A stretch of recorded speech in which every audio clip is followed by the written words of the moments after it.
cerita pasal beribadat. Bila kita cerita pasal beribadat, so baginda sallallahu alaihi wasallam yang diperintahkan oleh Allah Subhanahu wa taala, wa tabattal ilaihi tabtila. Tabattal, beribadahlah kamu. Tabattul daripada tafa'ul. Dia maksudnya apa dia? Dia fi'il lazim. Tabtil daripada battala yubattilu. Ini mutaaddi. So sekarang ni fi'ilnya apa dia? Lazim. Masdar dia tu, maf'ul mutlaq dia ialah mutaaddi. So maksudnya apa dia? Maksudnya wa tabattal ilaihi tabtila, beribadatlah kamu bersungguh-sungguh sampai kalau orang tengok pun orang terasa nak beribadat macam kamu. Ini dia cara baginda sallallahu alaihi wasallam punya apa?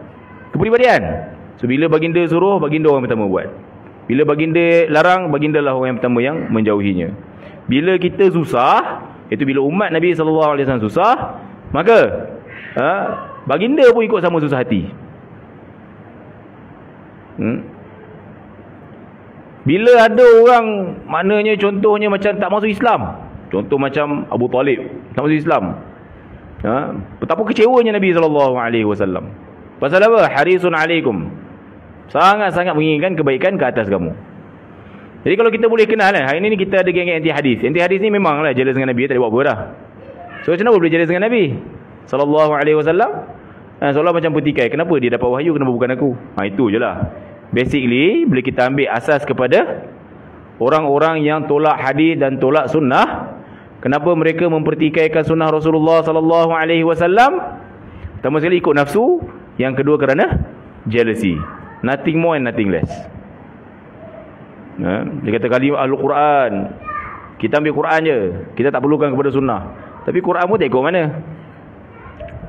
Afatu'minuna bi ba'dil kitabi wa takfuruna bi ba'd. Adakah kamu beriman dengan sebahagian daripada Alkitab dan kamu mengkufuri sebahagian yang lain? Fama jazaa'u man yaf'al dzalika illa khizyun fil hayatid dunya. Orang yang buat macam ni balasannya cuma satu je kalau kat dunia ni. Apa dia? Penghinaan. Kemudian wa yaumal qiyamati, hari kiamat nanti mereka akan dikembalikan kepada asyaddil azab, azab yang paling keras.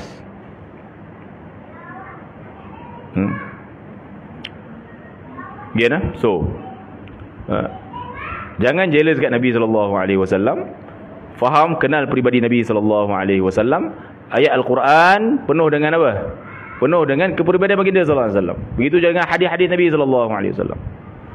Kalau orang boleh faham Al-Quran, boleh faham sunnah, baca sirah, so apa yang akan jadi? Maka akan bertambahlah kekagumannya kepada baginda. Bertambah kagum, maka barulah lahir rasa kasih. Dan baginda kata apa dia? La yu'minu ahadukum hatta akuna ahabba ilaihi min walidihi wa waladihi wan nasi ajma'in. Tidak akan dianggap beriman dengan iman yang sempurna sampailah dia mengasihiku lebih daripada dirinya, daripada anaknya, daripada ayahnya, dan seluruh manusia.